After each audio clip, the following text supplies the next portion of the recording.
Puškarne, lietuviškai Puškoriai, dabar miesto Pučkorių gatvė, yra vykstant iš Vilniaus Polocko gatve į Naująją Vilnią, 5 kilometre.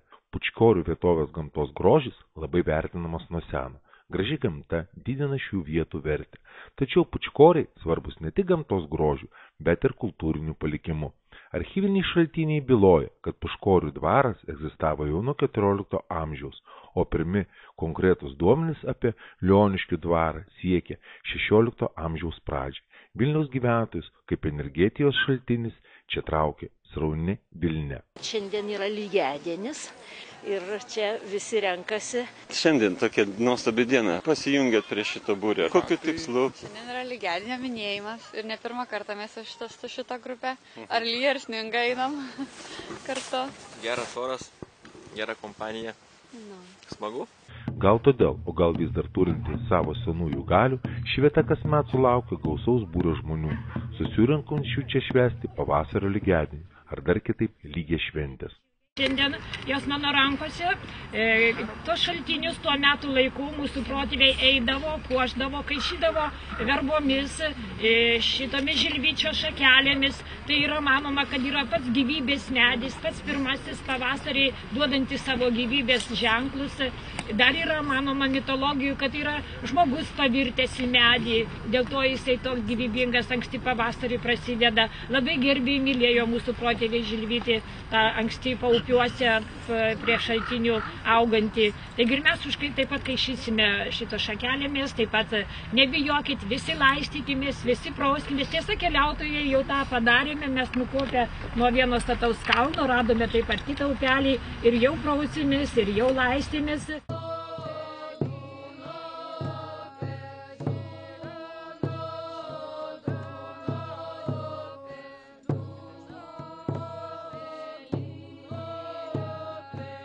Maudas upelį, šaltinį, ežere ar įsivoliojo sniege šventės rytą, dar prie saulės patikėjimą, visus metus būsi sveikas. Šis tikėjimas matyt irgi susijęs su šventinės saulės reikšme, nes kartais pabrėžime, kad reikia maudytis upelėje, kuris atiteka iš rytų. Aš esu iš Los Angeles, aš esu Kalifornijos lietuvis. O kaip pasišvenčiamas tokios pačios šventės? Tenai? Taip. Aš žinau, kažkokie katalikiškos, kaip sakoma, perdarytas šventės kažkokiais turbūt yra. Kaip žinai, dauguma tos krikščioniškos šventės tai yra iš senesnės šventės paimtas. Taip, nežinau, yra kitos tautos, ten yra šiek tiek lietuviai, bet nežiūrėjau daug, bet, nežinau, man tai Lietuva yra šventė žemė ir čia yra daug smagiau viskas daryti, žinai, lietuviškai. Pavyzdžiui, Amerikoje būna labai daug užaujantį žmonės tenai, bet jie neturi kažkaip ten prijungti. Niekas nedainuoja tos senos dainos, visi ten daugiau tas, kaip sakoma, caro laikais tokie dalykai, kaip mano senelių tėvai. Čia Lietuvoje tai viskas egzistuoja, kad žmonės dainuoja tos senos, grynos lietuviškos dainos nuo Lietuvos auksiniais laikais, kai Lietuva buvo ne vien tik dėl kareiviškai stipri, bet ir dar dvasiškai stipri. Man tai kartais yra keistas, kai žmonės sako, žinai, aš ten buvo, žinai, kai ten šventė žemė, žinai, o kur, žinai, o Izraelijoje, žinai, cool, nes gerai, bet, žinai, man tai Lietuva yra šventė žemė, čia yra, kur mūsų protėviai yra palaidotos, pilkapiai, žinai, piliakalniai, viskas iš čia, mūsų dainos yra iš čia, šitos miškos, šitos žemės, šitos upės ir taip toliau. Kaip žinia, po katalikybės primetimo mūsų kraštui, senųjų metinių kalendorinių švenčių papročiai susiliejo su katalikų bažnytinio kulto datomis. Pavasario lygiadienio matyt daugiausia perėjo į Velykinio ciklo, verbų sekmadienį, didžiosios savaitės, Velykų bei šventinius Bloviešiaus papročius.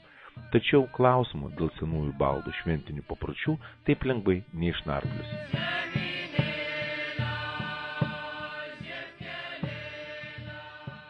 Žievinėlė žiedkelėlė, aukojame tau, kad tu pasikeltum, kad tu duotum mums vaisių šiais sunkiais, o kai kam mūsų bendruomeniai lengvais metais.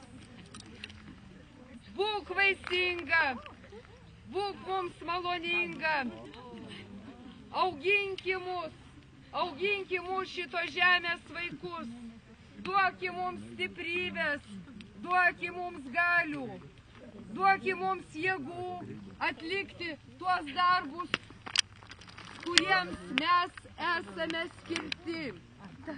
Palaiminki mus žemyną. Linkiu jums visiems, kad gerėtų jūsų darbai, jūsų mintis, kad vaikai jūsų augtų stiprus, kad mes visi būtume kaip viena didelė šeima, kaip viena didelė bendruomenė. Skalsos! Skalsos! Skalsos! Skalsos! Skalsos! Skalsos! Pavasario lygiadienis, lygia, tai gamtos virsmos metas, kai ateina pavasaris. Tuo artėjančiu virsmu besidžiaugdami žmonės linksmindavosi ir džiaugdavosi. Aišku, neapsieidavo ir be aukų, kur tikimasi gausaus derliaus. Tačiau ir patys žmonės versdavosi aplink lazdą, tarytum kviesdami ir gamtą pasekti jų pavyzdžiui, atnešdami į namus pavasarį, o galiausiai ir naujus lūkesčius. Man malonu čia būti ant to piliakalnio viršaus ir matau, kiek daug suvažiavę žmonių, jaunimo, kiek daug. Ir atrodo, kad nėra tų visų bėdų, apie kurias ištisai visos žiniasklaidos kalba. Nu ir be abejo, žmonės visokių turi bėdų dabar, čia nebejotinai, bet visais laikais žmonės gyveno, turėjo rūpesčių, visko turėjo ir prieš 100, ir prieš 1000 metų, bet jiems šventė visada būdavo labai svarbi.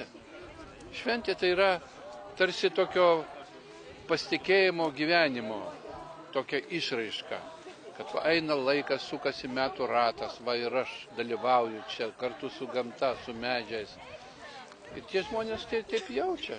Nereikia būti priklausomiem tenai nuo, kaip sako, nuo maksimų ir nuo ten didesnė alga arba mažesnė alga. Sakau, žmonės daug sunkesnius laikus išgyveno. O dabar, sakau, aš džiaugiuosi, kad čia yra žmonės, lietuviai, kurie tą lietuvišką tradiciją tęsia. Šiandien tai yra tokia virsmo diena, lygės, bet lygia tokia, kad jinai pagal tradiciją čia tarsi persiverčia žmonės ir laikas persiverčia į tą išviesųjį laiką. Tai aš sakyčiau, čia yra geriausia to tradicija, kuri išreiškia viltis, žmonių viltis, geresnė ateitimi, geresnė viltimi ir tai žmonės jaučia, o šitą tradiciją, šitą šventę kaip tik jinai taip ir žmonės ir nukreipė į ateitį, į geresnę, šviesesnę ateitį. Tai tik šitaip žmonės ir galėjo gyventi, jeigu jie pasitikėjo ateitimi. Kiek mes žinome savo istoriją, savo ištakas, tauta be istorijos, kaip grūdai be aruodo. Atimk aruodą ir būsi priverstas skolintis iš kitų.